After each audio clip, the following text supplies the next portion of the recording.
শীতকাল মানে কিন্তু পিঠা পায়েসের উৎসব।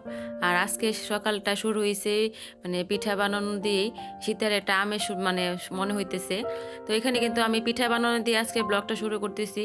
হ্যালো গাইস, আসসালামু আলাইকুম। কেমন আছেন সবাই? আশা করছি সবাই ভালো আছেন। আলহামদুলিল্লাহ আমরা সবাই ভালো আছি।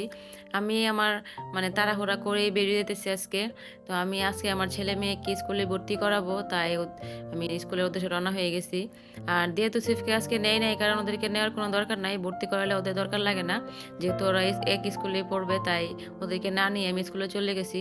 তো স্কুলে যাওয়ার পরে আমি এখানে বসে বসে ওয়েট করতেছিলাম, কারণ স্যার ওইখানে ওদিকে মানে কাজ করতেছে। তো ওনার কাজটা শেষ করার পরে আমি ওদেরকে ভর্তি করাই দিছি। আর দিয়া তৌসিফকে ভর্তি করানোর পরে কিন্তু অনেকটা মানে টেনশন মুক্ত হলাম যে বছরের প্রথম দিনটা ওদের যাতে ভালো যায়, আর ওরা যাতে এই বছরটা অনেকটা ভালো সময় পার করতে পারে। সবাই আমার ছেলে মেয়ের জন্য অবশ্যই দোয়া করবেন। তো বাসায় আসার পরে কিন্তু আমি মানে যেগুলো রান্না করে রাখছিলাম রাত্রিবেলা, তো এগুলো কিন্তু আমি এখন গরম করতেছি। আর ধনিয়া পাতা কাঁচামরিচ দেওয়ার জন্যই আমি এগুলা মানে আর বেশি কিছু করি না রাত্রে। আর রাত্রে রান্নার কারণটা হচ্ছে যে আমাদের বাসায় তো গ্যাস থাকে না, শুধু আমাদের বাসায় না, এখন প্রায় ঘরে ঘরে একই সমস্যা। তো এর জন্যই কিন্তু মানে রান্না বান্নাটা রাত্রে করে রাখছি। তো হাফ সিদ্ধ করে রাখছিলাম আর কি, তো বাকিটা এখন আলু দেওয়ার পালা মাংসের মধ্যে। আর এদিকে রান্না বান্নার মাঝখানে দিয়ে তো উঠে আসছে এতক্ষণে। ওদেরকে কিন্তু আমি যাওয়ার সময় ডাক দিয়ে গেছিলাম যে ওঠার জন্য। ওরা উঠতে লেট করে ফেলছে, কারণ শীতের মধ্যে ওদেরকে আর ডাক দেওয়া হয় নাই আমার। আর যেহেতু ঝামেলা ছিল, তাই ওদেরকে ডাক না দিয়ে আমি স্কুলে চলে গেছিলাম। তো স্কুল থেকে আসার পরে আমি ওদের জন্য রাস্তা রেডি করে ওদেরকে ডাক দিছি। তো আমার ছেলে মেয়ে কিন্তু বাবা পিঠা অনেকটা পছন্দ করে, আর দিয়া বিশেষ করে দিয়া বাচ্চা মানুষ যেহেতু গুড়ের পিঠাটাই পছন্দ করে বেশি। তো ওদেরকে নাস্তা খাওয়ানোর ফাঁকেই কিন্তু আমিও আমার নাস্তাটা সেরে ফেলছি। আজকে অনেকটাই লেট হয়ে গেছে, কারণ সকালে উঠে পিঠা বানানো নিয়ে ব্যস্ত হয়ে গেছিলাম, তো খাবার খাওয়ার আর টাইম পাই নাই। তাই ওদেরকে খাবার দেওয়ার ফাঁকে আমি একটু খেয়ে নিয়েছিলাম, কারণ অনেকটাই খিদা লাগছিল।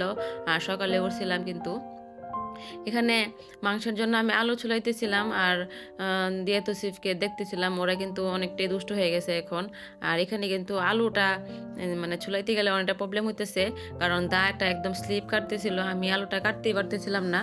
আর ঠান্ডার জন্য কিন্তু একদম হাতগুলো একদম বরফ হয়েছিল আমার, মানে আমি কোনো ব্যালেন্সই পাইতেছিলাম না হাতের, এতটাই ঠান্ডা ছিল আজকে। তো রান্না বান্নার কাজ কিন্তু আমার রাত্রি শেষ হয়ে গেছে, এখন শুধু ধনিয়া পাতা কাঁচামরিচ দিয়ে নামানোর পালা আর কি।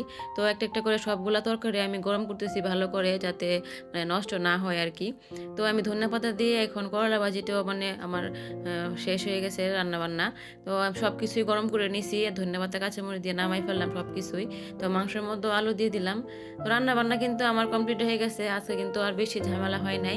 আর যেহেতু পিঠা বানাইছি, তাইও বিশেষ করে এই কারণে মানে রাত্রে রান্না করে রাখছি, কারণ পিঠা বানানোর মাঝখানে কিন্তু আর অন্য ঝামেলা করা যায় না। তো এখানে ভাতটা বসিয়ে দিছি। এই গ্যাসের সমস্যার জন্য ভাতটাও আমার মানে মানে বড় করতে অনেকটা সময় লাগছে আমার। তারপরে কিন্তু এর মধ্যেই সন্ধ্যা হয়ে গেছে, সন্ধ্যার মধ্যেই কিন্তু পিঠা আবারও সন্ধ্যার সময় পিঠা বানানোর একটা মানে আমেজ হয়েছে, কারণ সবাই খাইতে চাইছিল। যেহেতু আমি রেডি করে রাখছিলাম, তাই সবার বলার সাথে সাথেই দিয়ে দিলাম। তো দিয়ার আব্বু অপেক্ষা করতেছিল কখন পিঠা বানাবে আর ও খাবে। তো এখানে কিন্তু আমি মানে সন্ধ্যার পরে একদম লাস্টে শোয়ার সময় হয়ে গেছে, এখন আমরা এখন ঘুমাই যাব। তো দিয়া তৌসিফ কিন্তু প্রত্যেক দিনই হাত মুখ ধোয়ার পরে গরম ক্রিম মাখে। আর এর মধ্যেই আমার ব্লগটাও কিন্তু প্রায় শেষ পর্যায়ে চলে আসছে। সবাই ভালো থাকবেন, সুস্থ থাকবেন, আর আমাদের জন্য অবশ্যই দোয়া করবেন। আল্লাহ হাফেজ।